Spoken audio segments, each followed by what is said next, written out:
Hello, everyone, and welcome to the Izzy the Nerdy Christian YouTube channel. So, this month is Pride Month, and so I am making videos about that. But this month is also Men's Mental Health Month, or it's Men's Health Month. Google kind of confused me here, but I figured why not, right? Let's go ahead and celebrate men's mental health on this month and talk about the issue. So, I figured that I would make videos exclusive to that sort of topic. So today we are going to be reacting to a TED Talk. This is actually going to be a blind reaction. I've never seen this before, so I'm really curious as to what is going to be said. So I hope you guys would join me in spreading awareness about this issue. I myself am a Christian who has struggled with mental health difficulties and is a advocate of mental health, of course, regardless of whether or not they're male or female. So I hope that you would come along with me as we react to this video and talk about it. Don't forget to like, share, and subscribe, and follow me for more content like this. Thank you.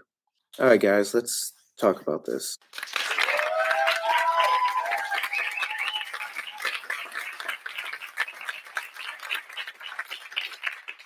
Did you know that by the end of this event, 3 men in the UK will have died by suicide?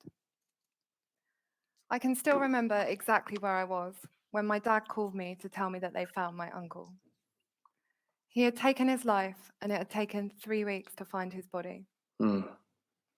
Richard was 47. He was a doctor, super smart, creative, artistic. He spoke new languages with ease. He played and wrote music, and he understood Aw, science and maths like no one else I knew. that's He was the cool. kind of kid you'd really hate at school, right? He saved people's lives for a living, and yet he decided to take his own. I'd like to take you back to 2010. I was at my new flat in Brighton having dinner with a friend, about to start my 3rd year of university, when my dad calls me to tell me that they found my uncle. That feeling, that sinking feeling in your stomach when your heart drops all the way down, and all you can think is, what could I have done to stop that from happening? That feeling is not something I wish anyone ever has to experience. Men are facing a crisis. How many men do you think die by suicide each day in the UK? Have a guess. Raise your hand if you think it's under 5. Raise your hands. Under 5? Under 10? It's 12. That's 1 man every 2 hours. While we're all enjoying our day, we're going to lose 12 men to suicide today. In my work, we talk a lot about the fact that 76% of all suicides are male, and that this silent killer is claiming the lives of more men under 45 than anything else. And I can't help but find myself asking, why is that? Doesn't that trouble you? Because it troubles me. These are our brothers, fathers, uncles, partners, sons. These are our friends, and they decide to die. I think there are some hard questions we need to ask about male suicide. Hmm. I don't believe there is anything wrong with men having suicidal thoughts. But is there something wrong with how we react to suicide being thought about? Let me explain. We'll all die at one point or another, right? Our bodies will fail us and we'll die of disease or old age, or we'll have our lives taken from us, maybe in a tragic accident. So, isn't it perfectly normal to consider being in control of our own death? Yes, suicide is intentional, but does that automatically make it wrong? I believe suicide is preventable, and I believe we should do everything in our power to prevent it. But I also believe there's nothing inherently wrong in thinking about our own death. I've considered what it's like to die.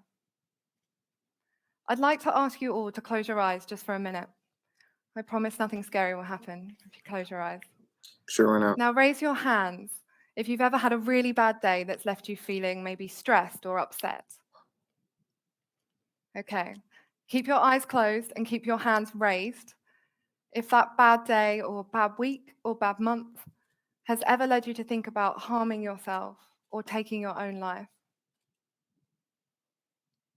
Thank you. Put your hands down and then open your eyes. That was about half of this room. Hmm. I invite you to consider what might be different if we didn't see having suicidal thoughts as wrong, and what that might mean for the men in our lives thinking of suicide. Interesting. Let's go back to my Uncle Richard. For most of his life, he experienced what was most likely bipolar, and he had suicidal thoughts on more than one occasion. In fact, 6 years before his death, he attempted to take his life. Hmm. The sad fact was that Richard lived in a time where suicide wasn't considered something that you spoke about. It was swept under the carpet and a cause of shame amongst families. There was something wrong with it. I mean, it was only in 1961 that we stopped making suicide a crime. Hmm. I did not know Richard's that. parents were medics, an anaesthetist, and a nurse, and they didn't understand suicide either. They didn't think that it was real, and I think they were probably in denial about what was happening with Richard. What happened to my uncle isn't my grandparents' fault. Suicide is complex and rarely attributed to any one factor. But when I reflect on Richard's experience and on how we still struggle to speak about suicide today, nothing's really changed. We still struggle to talk about it. We label it as abnormal or unusual, and we make men wrong for having suicidal thoughts. We say that they're unwell or that they need to get better. And because we think of it this way, it stops us from being able to talk about it, and we stay silent instead. And suicide remains shrouded in this stigma. That stigma is only perpetuated by irresponsible and sensationalized journalism that happens in the cases of celebrity suicide. Just look at some of the reporting around Anthony Bourdain's recent death. Hmm. When I was thinking about how best to explain this point, it made me think about sex and sex education. Stick with me, okay? It's really uncomfortable for us to talk to kids about sex. It's so tempting to think, if we don't talk about it, it won't happen, our kids won't have sex. But we know that teenage pregnancy and STIs are the risks if we don't have that conversation. And we take those risks seriously. We introduced sex education into schools, and it's now compulsory across the UK. And I mean, it's far from perfect. But what it has been shown to do is to improve positive attitudes towards safe sex, to delay sex, and to reduce teenage pregnancy when used alongside other methods. All those good things. With suicide, we know it's a myth that talking about it will plant that idea in someone's head. And if suicide is claiming the lives of more men under 45 than anything else, isn't it time we just start accepting that suicidal thoughts are something that happen and instead start talking openly and responsibly about it? I don't think there is anything wrong with men having suicidal thoughts. But perhaps there is something wrong with our expectations of men in society that lead them to have those thoughts. Let's think about that. What does it mean to be masculine? What does it mean to be a man? Society tells us men should be strong, dependable, and able to provide for their family. There's very little research into the reasons why men suicide, but the recent research that does exist speaks about how men's high suicide rates are linked to risk factors such as history of being abused as a child, single status or relationship breakdown, and financial difficulty or unemployment. Hmm. So that means that if you're a man and you've had a troubled childhood, you're still searching for the one, or you're worried about money, you're at risk of suicide. How many of us know men in that situation? I mean, I've definitely just described Richard, and I've probably described half of millennial men in the UK. Unsurprisingly, these risk factors are linked to those traditional notions of masculinity, of being strong, dependable, and able to provide for your family. It seems as though when men feel they can't meet those expectations, they make themselves wrong for that. Hmm. The research backs this up too. Just last year, there was a paper confirming that there is a link between men feeling unable to fulfill the stereotypical characteristics of masculinity and suicidal thoughts. Now, I imagine a lot of us in this room don't agree with those stereotypes, but some of us probably do, or at least know someone who does. How many of us have been guilty of saying man up at some point in our lives? I know I have. The conversation is starting to change, There are great campaigns like BBC Three's Real Men Do Cry and Calm's Ludicrous that are trying to shift those perceptions of men and masculinity and encourage them to be more open and vulnerable. But is it just men who are perpetuating these outdated stereotypes of what it means to be a man and making themselves wrong for that? Mm. I don't think so. I'd like us to consider what our role is as women. Just last month, I was chatting to a female friend of mine who described the guy she was dating as a sponge and too sensitive because he opened up to her about some of the anxieties he was facing in the relationship and how that was making him feel vulnerable. Listen, I'll say more at the end, but I will never understand why this happens. Because think about it. I think this is just a general thing. When someone opens up about a issue, they're, especially to you, they're asking you not necessarily always for a solution. They're asking you to understand and show sympathy and empathy for them, and regardless of who that is. And so if it's your partner, the person you're supposed to be able to be vulnerable with, opening up to you about the very relationship that you're supposed to have with this person, and then your response is you're just being sensitive, that's not gonna help. That's not gonna help. Um, that's not gonna help how the other person is feeling. It might only increase the anxiety that they're feeling in the relationship. It's not going to validate how they're feeling. You're not showing empathy or care towards them, and various other things. I just don't think that that's a very fruitful response, regardless of who the person is, and regardless of the relationship. I cannot begin to describe the look I see on some women's faces when I speak about how men I know have broken down in tears in front of me. It's somewhere between discomfort and disdain. Men are already making themselves wrong for not living up to these masculine ideals of being strong, dependable, and able to provide for their families.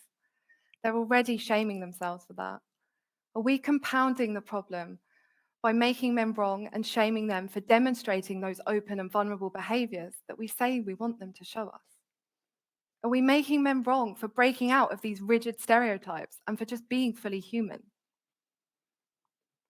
To the women in the room, I'm not saying that male suicide is our responsibility. I absolutely acknowledge that men have a huge role to play in breaking down these stereotypes. But as a woman, I can only speak to my experience and how I do see our role. What I'm inviting all of us to do, regardless of our gender, is to reconsider the expectations that we have of men in society and reconsider how we view men who have the courage to show us their vulnerability. I'm inviting us to ask the men in our lives how they're really doing and if they're struggling with anything they haven't told us about. And can we think about how we respond to that? How we might choose to empathize with their pain? Can we hold space for men and listen to them without trying to fix things?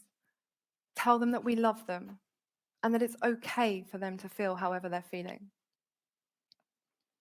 I'd like to tell you about another guy I know. He's a really good friend of mine. I used to work with him actually. His name's Billy. He's super smart. He's genuine, authentic, kind, generous. He's just the kind of guy you really want to spend time with. So imagine how I felt when Billy called me at 11:30 a.m. on a Friday morning 3 years ago to tell me that he spent the night in hospital because the night before he tried to take his own life. Hmm. He was 24. You're probably thinking I felt shocked, panicked, uncomfortable. Actually, I felt honored. Hmm. I felt honored that Billy felt that he could talk to me about his suicide attempt and how he'd been feeling. I thought back to my uncle and I knew that I had a chance to respond differently to Billy. Hmm. I met him with compassion and understanding and a safe space to talk about how he was feeling without judgment. I didn't make him wrong for feeling the way that he felt or for attempting to take his life. I didn't try to label him as suicidal or as someone who needed to get better. I simply gave him a space to talk about whatever he needed to. I saw what he told me as incredibly courageous and not something he should ever be ashamed of. I can't help but wonder if this can make a difference. When I reflect on how my response to Billy was entirely different to the response my uncle used to receive when he spoke about suicide, I can't help but wonder what would happen if we had different expectations of men in society, if we had a different reaction to men who have the courage to show us their vulnerability, and a different reaction to men who have suicidal thoughts. Would men feel differently about suicide? I don't have the answers, but I am inviting you to consider the questions. Because I don't believe there is anything wrong with men having suicidal thoughts. But perhaps there is something wrong with how we react to that and our expectations of men in society. So, what would happen if we all had the courage to go home tonight and have conversations with the men in our lives about how they're feeling and what they're thinking, including their suicidal thoughts? Yeah, it's going to be uncomfortable. I get that. But we do it with sex. Every parent dreads having that conversation with their kids about how babies are made. But we know it's important to keep our kids safe. So we do it anyway, no matter how uncomfortable we feel. I wish I could have had a conversation with my uncle like the one I had with Billy. I wish I could have told him, there is nothing wrong with you. There is nothing wrong with how you're feeling or what you're thinking. It's okay. I'm here to listen to whatever you need to say or talk about. Because your feelings are important. You're important. And you don't have to do this alone. Thank you.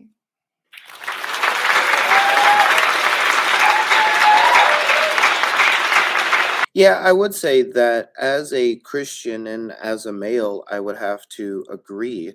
I had uh, family members in my family who had this sort of toxic masculinity. It was believed that no one would listen to a man, and that was partly due to experience because there were a lot of times where the particular individual that I'm referring to just was never listened to. I often felt like I was not listened to, and so I definitely feel this. And so, but as a Christian, of course, I would also agree that these sort of stereotypes in our society can be very problematic.